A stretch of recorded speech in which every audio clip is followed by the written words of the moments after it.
¿qué tal? La actualidad vuelve a llamar la atención de este canal. El motivo, la muerte de Jimmy Carter. Acaba de fallecer, pero por su trayectoria creo que va a ser uno de los pocos presidentes de un país, en este caso de Estados Unidos, que será recordado por ciudadanos de distintas nacionalidades como si hubiera sido su propio presidente. Esto ya es difícil de conseguir, pero si algunos de esos ciudadanos lo recuerdan con especial cariño, creo que eso sería una utopía para cualquier presidente. Pero esto no pasa por la gracia divina. Cuando llega a la presidencia de su país por el Partido Demócrata en 1977, tenía muy claro cuál iba a ser el objetivo principal de su política exterior, la defensa de los derechos humanos. Y en esto había mucho por hacer en los países de América Latina.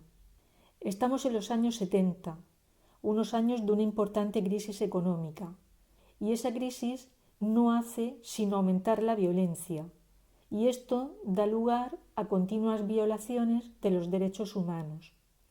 En este sentido, cuando en 1978 en Argentina y gobernando Videla se confirmó extraoficialmente que las madres de la Plaza de Mayo y unas monjas francesas habían sido asesinadas por la dictadura militar, Carter promovió la visita a Argentina de la Comisión Interamericana de Derechos Humanos. Esa visita sirvió para despejar ante el mundo cualquier duda que pudiera haber sobre la criminalidad de la dictadura. Y además impuso sanciones económicas por la violación de esos derechos. Con esta actuación, Carter rompió con una época en la que lo normal era que Estados Unidos apoyara a cualquier dictador que combatiera al comunismo. Y no fue un caso aislado. También se enfrió la relación entre Estados Unidos y el dictador de Chile, Pinochet. El motivo, el asesinato en Washington del ex canciller Letelier en 1976. A Carter le debió de importar muy poco las encuestas, porque pese a que el 78% de los estadounidenses se oponían a la transferencia de la soberanía del Canal de Panamá, vuelve a hacerlo. Rompe con otra costumbre en la política estadounidense respecto a América Latina. Abandona su carácter paternalista y trata de igual a igual a Panamá. El tratado se firma en 1977. Jimmy Carter también fue el primer presidente que presentó puntualmente todos los informes que requería el Congreso respecto a la situación de los derechos humanos en Uruguay y en otros países que recibían ayuda de los Estados Unidos. Con las intervenciones políticas que os voy contando, vamos conociendo al político, pero en este caso, conocer al político también es conocerle como persona. Carter era una persona profundamente religiosa.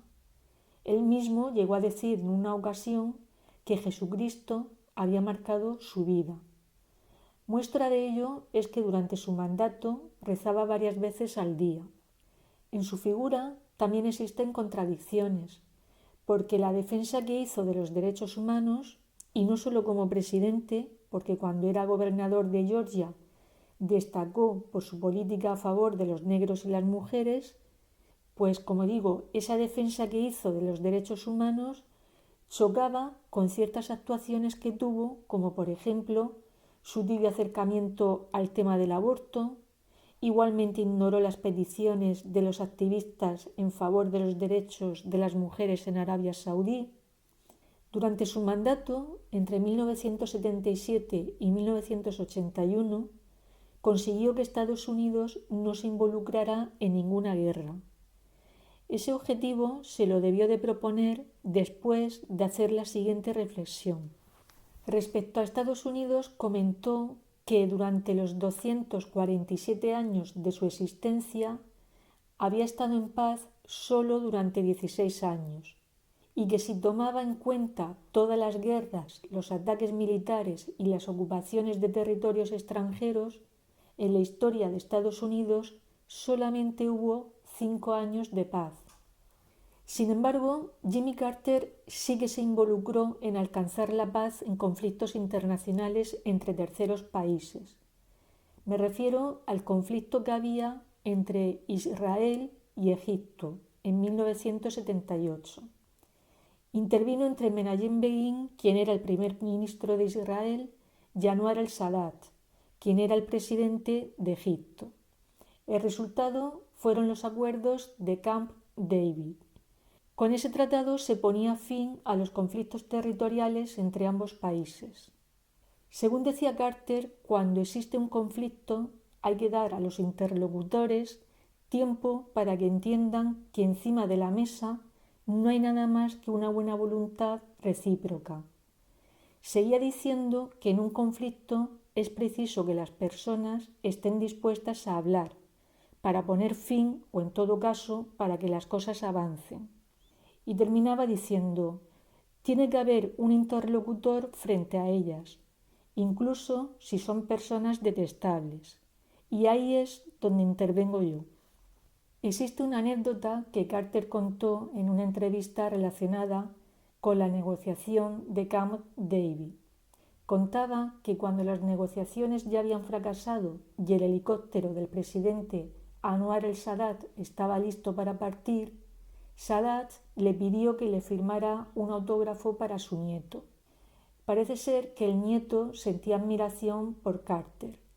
Jimmy decidió entonces mostrarle las fotos de su familia y generó una conversación con él sobre la familia de ambos. Entonces, señalando a los niños de las fotos, le dijo, se trata de ellos, no de nosotros. Hagamos un esfuerzo más.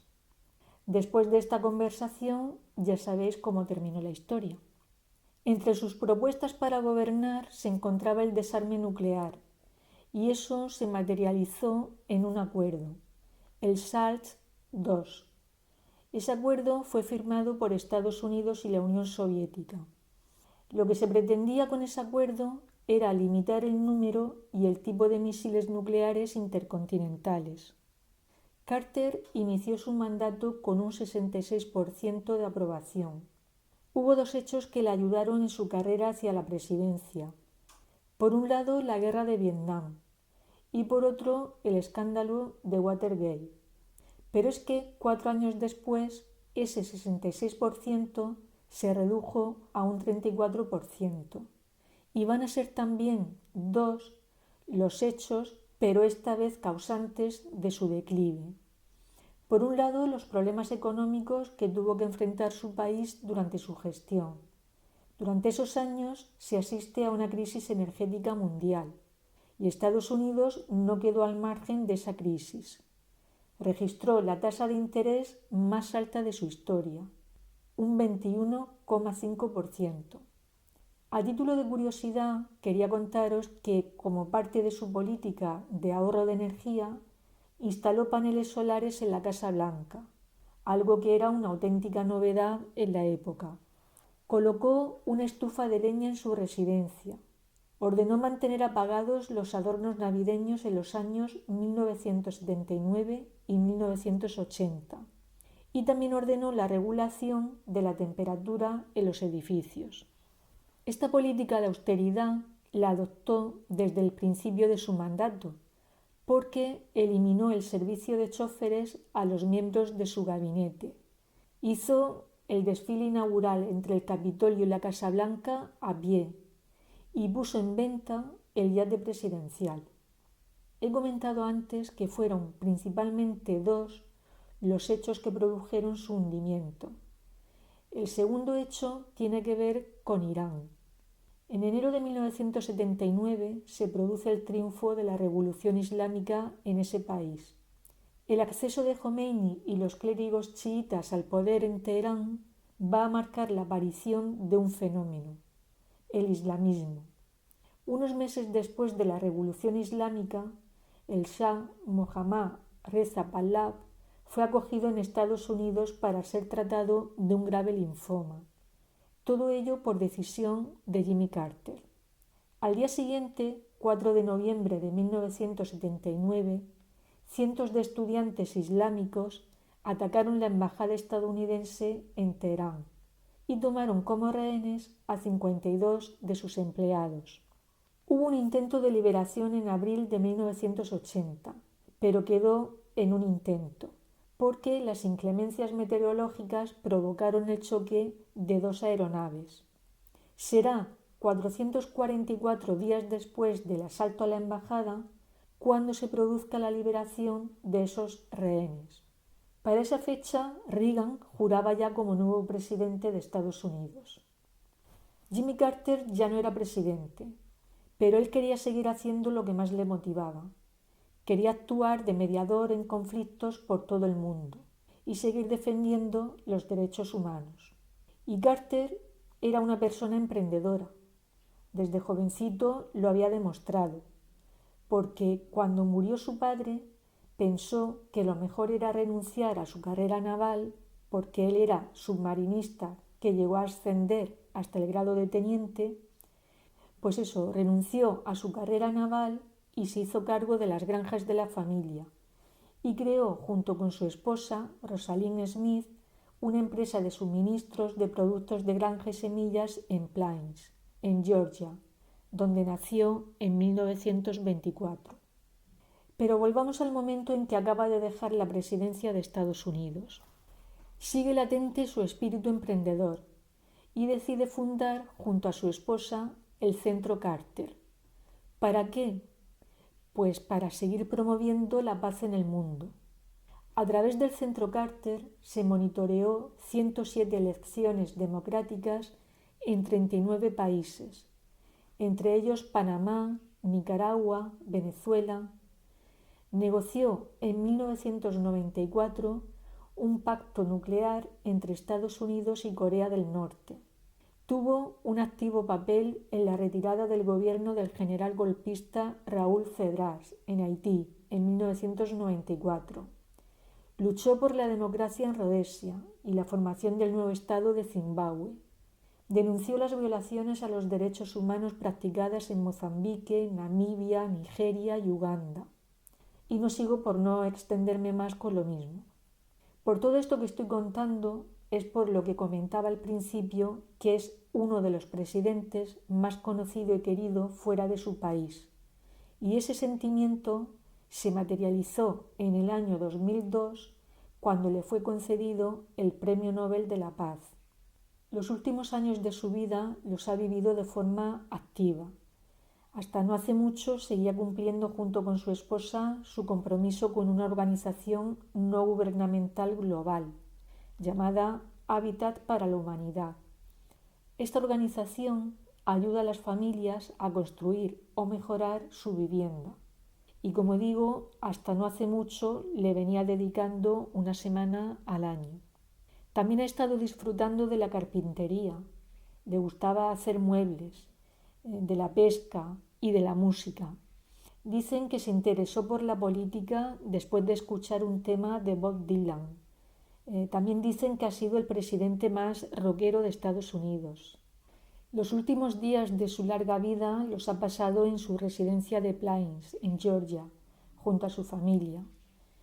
Se acabó la vida del 39º presidente de Estados Unidos y, como nunca llueve al gusto de todos, hay historiadores que alaban por encima de todo su lucha por la paz y otros que han visto en él a un mal gestor en la política de su país.